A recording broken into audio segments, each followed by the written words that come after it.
Good morning. Thank you for joining me today.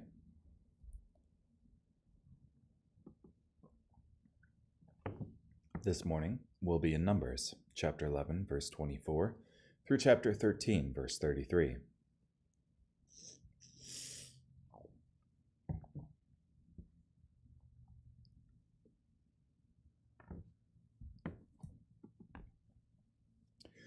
So Moses went out and told the people the words of the Lord.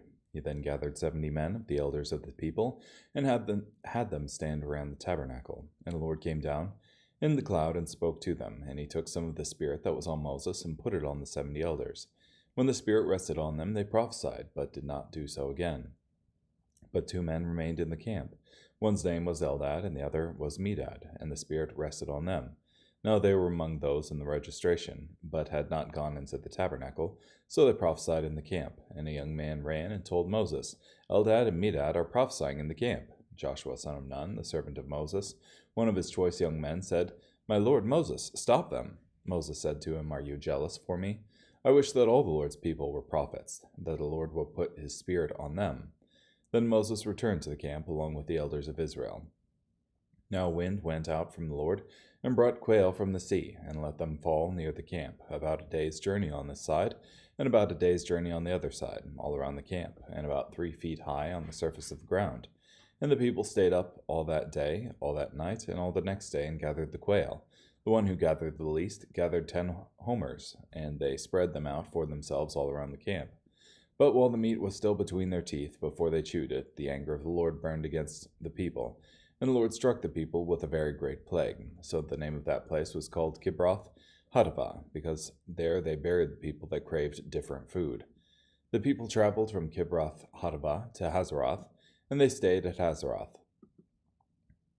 Then Miriam and Aaron spoke against Moses because of the Cushite woman he had married, for he had married an Ethiopian woman. They said, Has the Lord only spoken through Moses? Has he not also spoken through us? And the Lord heard it. Now the man Moses was very humble, more so than any man on the face of the earth. The Lord spoke immediately to Moses, Aaron, and Miriam. The 3 of you come to the tent of meeting. So the 3 of them went. And the Lord came down in a pillar of cloud and stood at the entrance of the tent. He then called Aaron and Miriam, and they both came forward. The Lord said, Hear now my words. If there is a prophet among you, I, the Lord, will make myself known to him in a vision. I will speak with him in a dream. My servant Moses is not like this. He is faithful in all my house.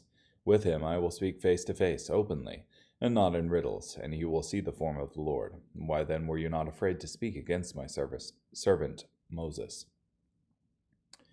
The anger of the Lord burned against them, and he departed. When the cloud departed from above the tent, Miriam became leprous as snow. Then Aaron looked at Miriam, and she was leprous. So Aaron said to Moses, O my Lord, please do not hold this sin against us, in which we have acted foolishly and have sinned. Do not let her be like a baby born dead, whose flesh is half consumed when it comes out of its mother's womb. Then Moses cried to the Lord, Heal her now, O God. The Lord said to Moses, If her father had only spit in her face, would she not have been disgraced for 7 days? Shut her out from the camp 7 days, and afterward she can be brought back in again. So Miriam was shut outside of the camp for 7 days, and the people did not journey on until Miriam was brought back in. After that, the people moved from Hazeroth and camped in the wilderness of Paran. The Lord spoke to Moses, Send out men to investigate the land of Canaan, which I am giving to the Israelites. You are to send 1 man from each ancestral tribe, each one a leader among them. So Moses sent them from the wilderness of Paran at the command of the Lord. All of them were leaders of the Israelites. Now these were their names. From the tribe of Reuben, Shammua, son of Zachar. From the tribe of Simeon, Shaphat, son of Hori. From the tribe of Judah, Caleb, son of Jephunneh. From the tribe of Issachar, Igal, son of Joseph. From the tribe of Ephraim, Hoshea, son of Nun. From the tribe of Benjamin, Palti, son of Raphu. From the tribe of Zebulun, Gadiel, son of Sodi. From the tribe of Joseph, namely the tribe of Manasseh, Gadi, son of Susi. From the tribe of Dan, Amiel, son of Gamali. From the tribe of Asher, Sether, son of Michael.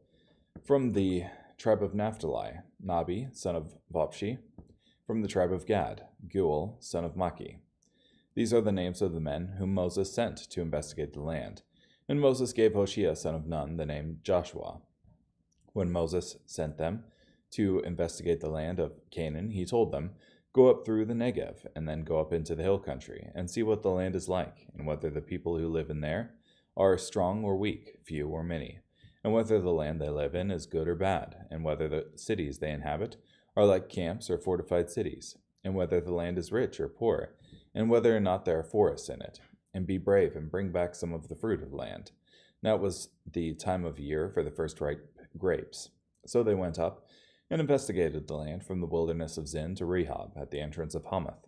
When they went up through the Negev, they came to Hebron, where Ahiman, Shishai, and Talmai, the descendants of Anak, were living. Now Hebron had been built 7 years before Zon in Egypt. When they came to the valley of Eshcol, they cut down from there a branch with one cluster of grapes, and they carried it on a staff between 2 men, as well as some of the pomegranates and the figs. That place was called the Eshcol Valley, because of the cluster of grapes that the Israelites cut from there. They returned from investigating the land after 40 days. They came back to Moses and Aaron and to the whole community of the Israelites in the wilderness of Paran at Kadesh. They reported to the whole community and showed them the fruit of the land. They told Moses, "We went to the land where you sent us. It is indeed flowing with milk and honey, and this is its fruit. But the inhabitants are strong, and the cities are fortified and very large. Moreover, we saw the descendants of Anak there. The Amalekites live in the land of the Negev. The Hittites, Jebusites, and Amorites live in the hill country, and the Canaanites live by the sea and along the banks of the Jordan." Then Caleb silenced the people before Moses, saying, "Let us go up and occupy it, for we are well able to conquer it." But the men who had gone up with him said, "We are not able to go up against these people, because they are stronger than we are." Then they presented the Israelites with a discouraging report of the land they had investigated, saying, "The land that we passed through to investigate is a land that devours its inhabitants. All the people we saw there are of great stature, and we even saw the Nephilim there. The descendants of Anak came from the Nephilim, and we seemed like grasshoppers both to ourselves and to them."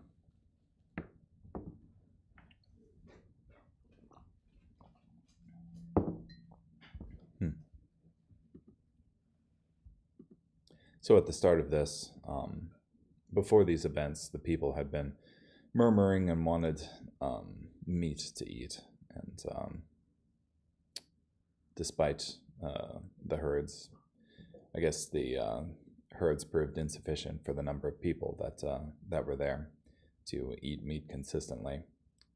So they had the manna. But you had Moses wanting help with these people. And so Moses gathered 70 people by the order of the Lord, and they began to prophesy.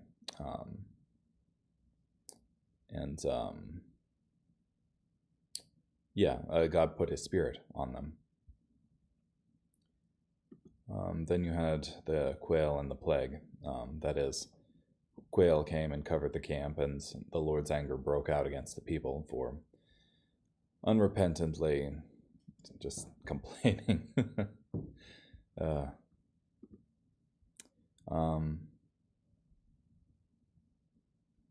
Then you had Miriam and Aaron speaking up against Moses, but God himself defending Moses, saying that when I speak to prophets, I speak to them through dreams and visions, but when I speak to my servant Moses, I speak to him face to face. And it's not a light thing to slander somebody who the Lord speaks with face to face. Then you had the Israelites sending scouts to scout out the land of Israel and bringing a good report back about the produce and the produce of the land, but a bad report about the inhabitants thereof. So, don't have too much more to add to that. So, carrying on, Mark chapter 14, 22 through 52.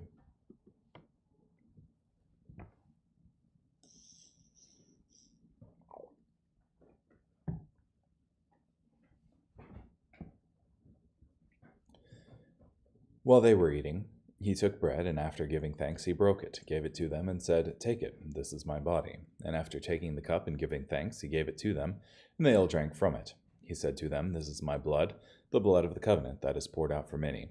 I tell you the truth, I will no longer drink of the fruit of the vine until that day when I drink it new in the kingdom of God." After singing a hymn, they went out to the Mount of Olives. Then Jesus said to them, "You will all fall away, for it is written, I will strike the shepherd, and the sheep will be scattered. But after I am raised, I will go ahead of you into Galilee." Peter said to him, "Even if they all fall away, I will not."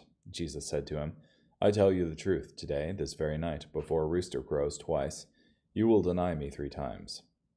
But Peter insisted emphatically, "Even if I must die with you, I will never deny you." And all of them said the same thing. Then they went to a place called Gethsemane, and Jesus said to his disciples, "Sit here while I pray." He took Peter, James, and John with him, and became very troubled and distressed. He said to them, "My soul is deeply grieved, even to the point of death. Remain here and stay alert." Going a little farther, he threw himself to the ground and prayed that, if it were possible, the hour would pass from him. He said, "Abba, Father, all things are possible for you. Take this cup away from me. Yet, not what I will, but what you will." Then he came and found them sleeping, and said to Peter, "Simon, are you sleeping? Couldn't you stay awake for 1 hour? Stay awake and pray that you will not fall into temptation. The spirit is willing, but the flesh is weak." He went away again and prayed the same thing. When he came again, he found them sleeping. They could not keep their eyes open, and they did not know what to tell him. He came a 3rd time and said to them, "Are you still sleeping and resting? Enough of that. The hour has come. Look, the Son of Man is betrayed into the hands of sinners. Get up, let's go. Look, my betrayer is approaching." Right away, while Jesus was still speaking, Judas, one of the 12, arrived. With him came a crowd armed with swords and clubs, sent by the chief priests and experts in the law and elders. Now the betrayer had given them a sign, saying, "The one I kissed is the man. Arrest him and lead him away under guard." When Judas arrived, he went up to Jesus immediately and said, "Rabbi," and kissed him. Then they took hold of him and arrested him. One of the bystanders drew his sword and struck the high priest's slave, cutting off his ear. Jesus said to them, "Have you come with swords and clubs to arrest me like you would an outlaw? Day after day I was with you, teaching in the temple courts, yet you did not arrest me, but this has happened so that the scriptures would be fulfilled." Then all the disciples left him and fled. A young man was following him, wearing only a linen cloth. They tried to arrest him, but he ran off naked, leaving his linen cloth behind.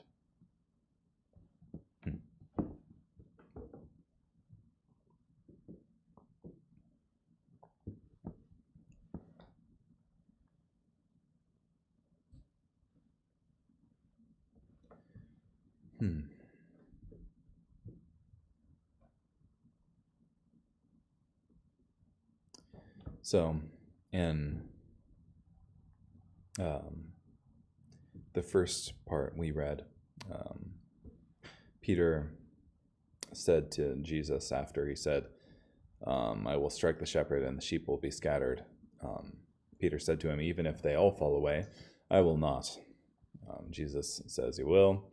And Peter insists emphatically, "Even if I must die with you, I will never deny you." And all of them said the same thing. So you had, and I'm sure they believed that of themselves, that if the time came, that they would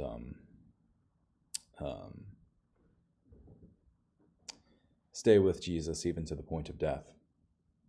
But what we believe and think and what we actually do in the moment are sometimes, often, 2 different things. So, yeah.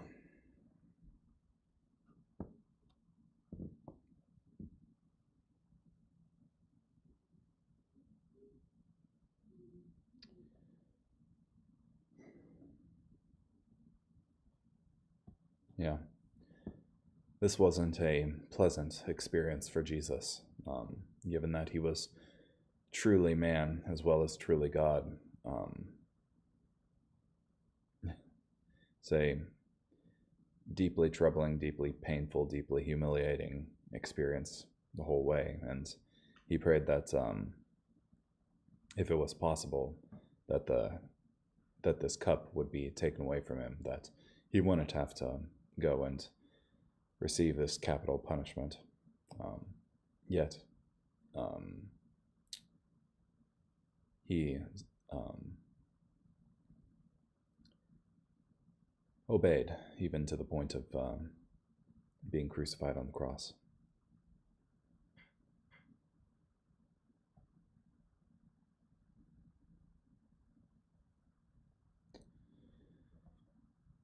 Yeah. Carrying on. Psalm 52, verses 1 through 9. To the chief musician, Maskil, a psalm of David, when Doeg the Edomite came and told Saul, and said unto him, David is coming to the house of Ahimelech. That's the King James Version. Why do you boast about your evil plans, O powerful man? God's loyal love protects me all day long. Your tongue carries out your destructive plans. It is as effective as a sharp razor, O deceiver. You love evil more than good, lies more than speaking the truth. Selah. You love to use all the words that destroy and the tongue that deceives. Yet God will make you a permanent heap of ruins. He will scoop you up and remove you from your home. He will uproot you from the land of the living. Selah. When the godly see this, they will be filled with awe, and will mock the evildoer, saying, Look, here is the man who would not make God his protector. He trusted in his great wealth, and was confident about his plans to destroy others.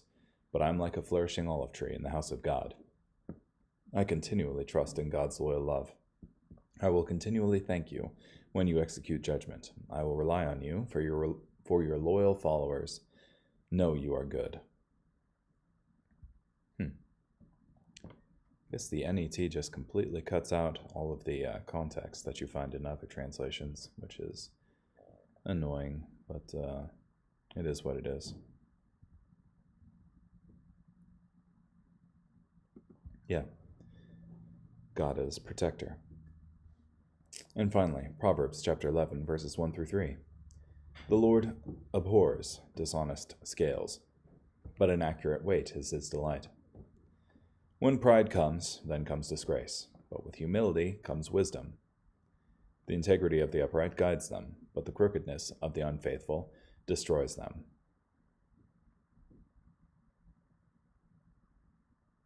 Yeah, and I think it's important that the humility that we have reflects an accurate picture of ourselves and isn't a false humility, not highly, it's not a view of ourselves that's more debased than it should be, and it's not a view of ourselves that's more elevated than it should be, but accurate in our assessment of ourselves. Okay, well, thank you so much for joining me today. Hope you have a great day. Bye.